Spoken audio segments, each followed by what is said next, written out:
Assalamualaikum warahmatullahi wabarakatuh. Semangat pagi. Kembali dengan saya di saluran informasi teknologi pertanian.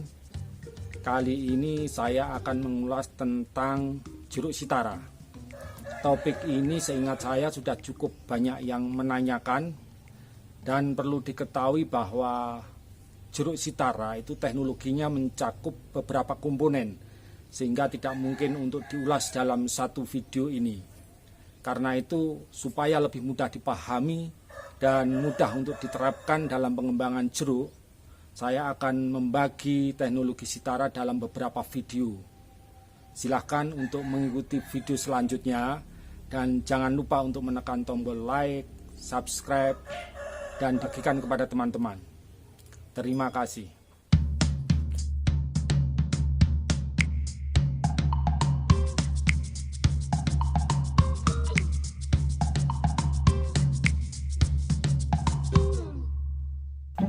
Perlu diketahui bahwa sitara itu bukan nama varietas, tetapi singkatan dari sistem tanam rapat.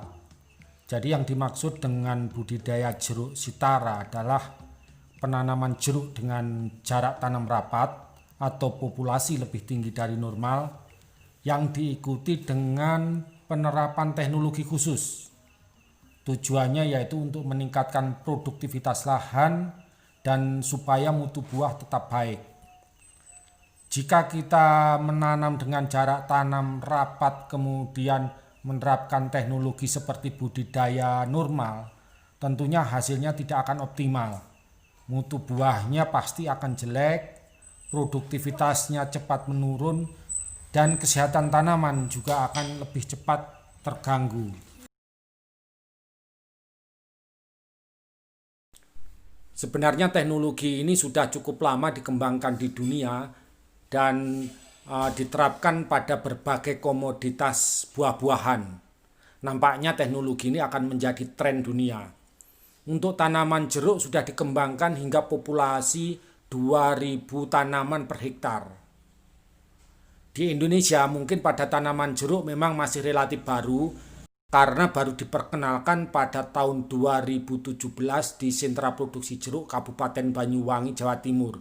Dan akhir-akhir ini memang cukup banyak petani di beberapa daerah yang mencoba untuk mengembangkan dengan teknologi sitara ini.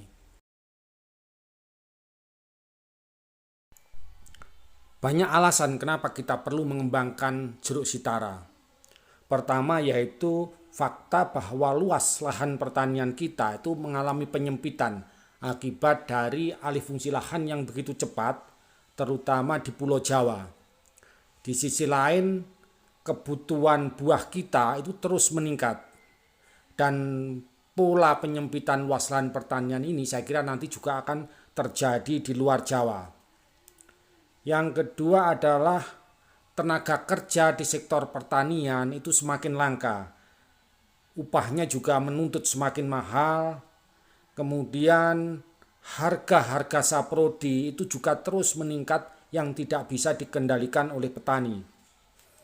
Yang ketiga adalah kesuburan tanah dan produktivitasnya itu ternyata juga ikut menurun akibat penggunaan bahan kimia yang tidak bijaksana. Yang keempat adalah tuntutan untuk memproduksi buah yang lebih efisien. Karena kalau tidak bisa kita tingkatkan efisiensinya dan mutu buah yang kita hasilkan, maka akan semakin sulit untuk bersaing dengan buah impor. Yang kelima adalah perubahan iklim atau cuaca yang semakin lama ini menjadi semakin ekstrim, yang tentunya bisa mengganggu produktivitas tanaman kita.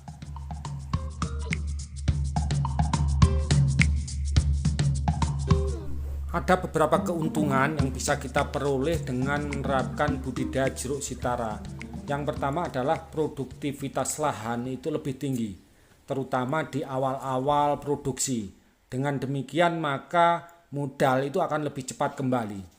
Yang kedua adalah penggunaan tenaga kerja dan input produksi ini juga lebih efisien, sehingga biaya untuk menghasilkan persatuan buah itu menjadi lebih murah. Dan yang lebih penting lagi, penerapan budidaya jeruk sitara ini tentunya akan mengurangi persaingan dalam penggunaan lahan dengan komoditas lain.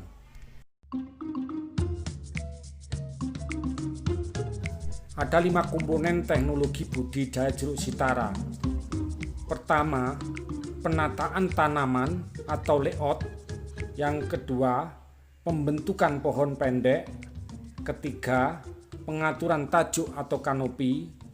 Keempat, pengelolaan nutrisi tanaman atau pupuk.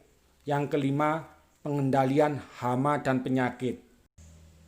Untuk teknologi irigasi, pengolahan tanah, dan pengendalian gulma itu tidak jauh berbeda dengan teknologi yang diterapkan pada budidaya jeruk populasi normal.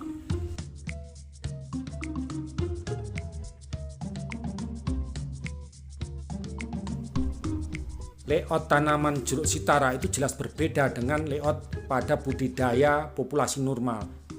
Dan hal ini perannya sangat penting karena dengan layout yang baik, penangkapan cahaya matahari yang merupakan sumber energi utama bagi tanaman itu menjadi lebih efisien.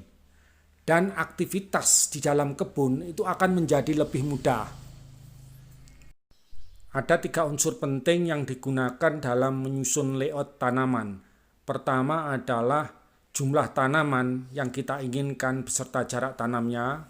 Yang kedua adalah arah baris. Dan yang ketiga adalah model penanaman.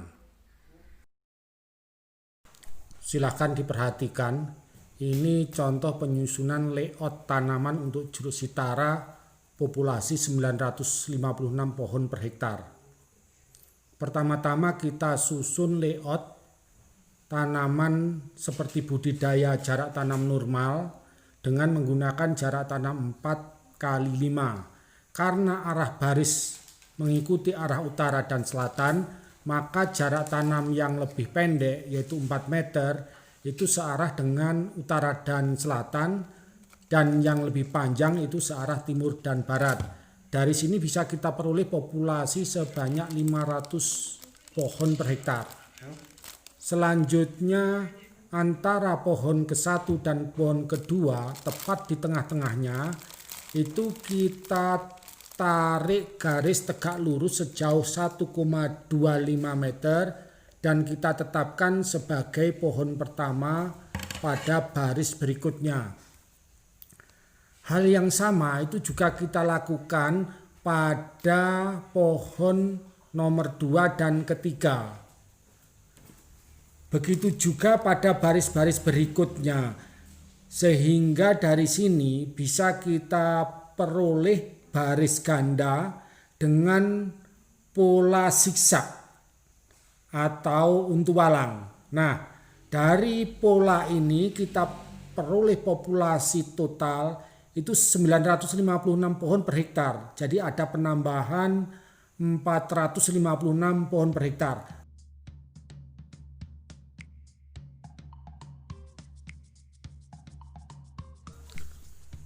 Ini salah satu contoh dari penerapan jeruk sitara. Ini jeruk lemon California berumur sekitar 6 bulan dengan menggunakan jarak tanam dasarnya itu 3 meter kali 5 meter, sehingga terdapat populasi dalam 1 hektarnya sebanyak kurang lebih 1.300 pohon. Lorong yang cukup luas ini adalah jarak antar barisnya, yaitu sekitar 5 meter. Jadi cukup luas sehingga untuk aktivitas di dalam kebun itu cukup mudah. Perhatikan tanaman pada baris ganda. Jaraknya cukup rapat, hanya 1,25 meter dan polanya zigzag. Dengan demikian maka pemanfaatan ruang tumbuh itu menjadi lebih efisien dan paparan sinar matahari itu bisa ditangkap lebih baik.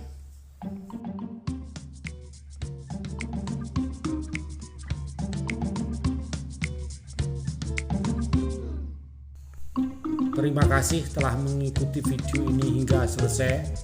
Semoga keluarga selalu sehat, tetap semangat dan salam sukses.